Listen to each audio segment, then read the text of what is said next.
नमस्कार, मेरा नाम है सुरभि सिलोरी मिश्रा। मैं पेशे से एक फिजियोथेरेपिस्ट हूँ और मुंबई में 1 साल से प्रैक्टिस कर रही हूँ। लास्ट वीडियो में हमने बात की थी neck pain, back pain, shoulder pain की।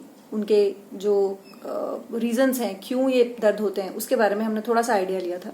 आज की वीडियो है डिस्क के बारे में। बहुत सारे लोगों को बहुत सी धारणाएं हैं, बहुत से मिथ हैं कि डिस्क जो है, अगर डिस्क अपनी जगह से बाहर आ गई तो क्या होगा, ऑपरेशन कराना पड़ेगा। तो उसके बारे में हम थोड़ा सा आज डिस्कशन करेंगे। मैंने कुछ पॉइंट्स लिखे हैं जो मेन मिथ हैं, जो मेन धारणाएं हैं जो लोगों को होती हैं। तो ऐसे 5 पॉइंट्स हैं जिसके बारे में हम थोड़ी बहुत डिस्कशन करेंगे।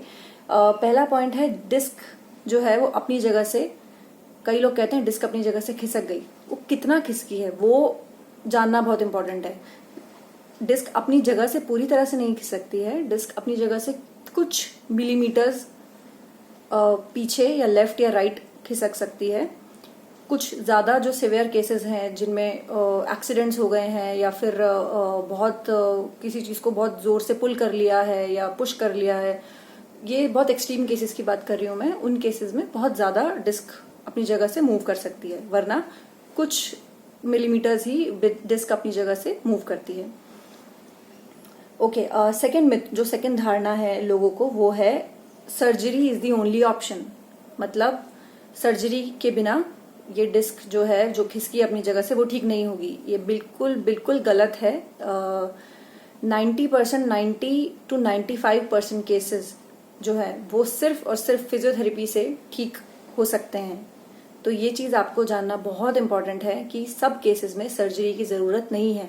जिन केसेस में मसल्स, जैसे अगर फॉर एग्जांपल मैं बात करूं लोअर बैक की, लोअर बैक में अगर डिस्क उतनी बाहर पुश हो गई है जिसकी वजह से वो आपकी नसों को दबा रही है और आपके पैरों में कमजोरी आने लगी है, आपको यूरिन होल्ड नहीं हो रहा है, उन केसेस में आप सर्जरी की तरफ डॉक्टर जो है आपके एडवाइस करेंगे। अदरवाइज अगर आपको झुंझुनाहट है या आपको सुनपन है थोड़ा बहुत, या आपको मसल्स टाइट फील होता है, या आपको कमर में पेन रहता है या पैरों में पेन जाता है, तो उसके लिए आपको सर्जरी की ज़रूरत नहीं है। तो मैं आपको गाइड करूंगी कि आप प्लीज़ अपने किसी भी मेडिकल प्रोफेशनल के पास जाइए। चाहे आप फिजियोथेरेपिस्ट के पास जाते हैं या आप ऑर्थोपेडिशियन के पास जाते हैं, वो आपको अच्छे से इस बारे में गाइड कर सकते हैं। और आजकल सब ऑर्थोपेडिशियंस जो हैं वो इस बात को मानते हैं कि फिजियोथेरेपी से मैक्सिमम केसेस ठीक होते हैं और उनको ऑपरेशन की जरूरत नहीं होती है। थर्ड पॉइंट, काफी लोग सोचते हैं कि अगर आपके डिस्क बल्ज हो गया है तो आपको परमानेंटली प्रॉब्लम हो गई है, मतलब परमानेंटली आप लिमिटेड हो गए हैं। ऐसा कुछ नहीं है। हाँ, कुछ पर्टिकुलर टाइम के लिए आपको डॉक्टर या फिजियोथेरेपिस्ट आपके सलाह देंगे कि आपको एक्सट्रीम बेंड नहीं करना है। देखिए, मसल्स में स्पैज्म है, मसल्स अभी काफी टाइट हैं या आपको पेन बहुत ज्यादा है, तो ऑफकोर्स आप इतने ज्यादा मूवमेंट नहीं करेंगे, तो आपको डॉक्टर उस तरह से एडवाइस करेगा। लेकिन इसका मतलब ये नहीं है कि आप सारी जिंदगी वो काम नहीं कर सकते या आप आगे झुक नहीं सकते हैं। ये एक बहुत बड़ी धारणा है लोगों के अंदर, बहुत बड़ा मिथ है जिससे आपको निकलने की जरूरत है।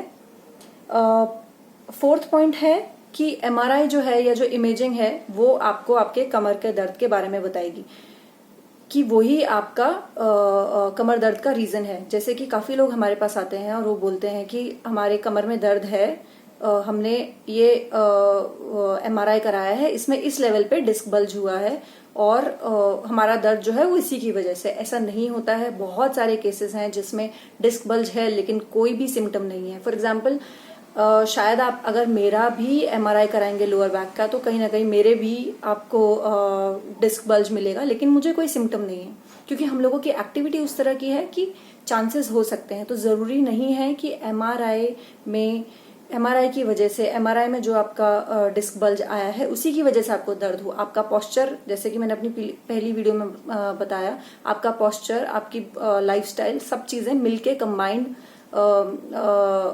रीजन दे सकता है आपके बैक पेन का। तो हमें एमआरआई को ट्रीट नहीं करना है, हमें आपकी बॉडी को ट्रीट करना है। ऑफ कोर्स एमआरआई और इमेजिंग जो होती है, एक्सरे वगैरह, ये सब एक मेडिकल प्रोफेशनल को बहुत हेल्प करते हैं जानने के लिए कि बॉडी में एग्जैक्टली चल क्या रहा है। Fifth point, last point, very important. लोगों को लगता है कि अब वो अगर मूव करेंगे तो उनका डिस्क जो है और ज्यादा बाहर आ जाएगा। बिल्कुल गलत है। जैसे कि मैंने बोला कुछ टाइम के लिए हाँ आपको मूवमेंट्स को अपना रिस्ट्रिक्ट करना जरूरी है, लेकिन इसका मतलब ये नहीं है कि आप सारी लाइफ के लिए वो मूवमेंट बंद कर दें। जैसे कि बहुत सारे पेशेंट्स आते हैं जो बोलते हैं कि 10 साल पहले हमें स्लिप डिस्क हुआ और डॉक्टर ने बोला कि आगे नहीं झुकना, लेकिन वो कभी भी फॉलो अप के लिए नहीं गए, तो उन्होंने पिछले 10 साल से कभी आगे झुकने का सोचा भी नहीं। कुछ नीचे गिरता भी है तो दूसरों से हेल्प लेते हैं। तो ये नॉर्मल नहीं है, क्योंकि स्पाइन जो है हमारी वो मूवमेंट्स के लिए बनी है, फॉरवर्ड, बैकवर्ड, साइड बेंडिंग्स। और डिस्क जो होती है वो खुद में हील हो जाती है कुछ टाइम के बाद। तो ये सब जो पॉइंट्स हैं आपको समझने चाहिए। और अगर आपको कोई कंफ्यूजन है तो आप अपने लोकल फिजियोथेरेपिस्ट या किसी ऑर्थोपेडिशियन से सलाह ले सकते हैं इस बारे में।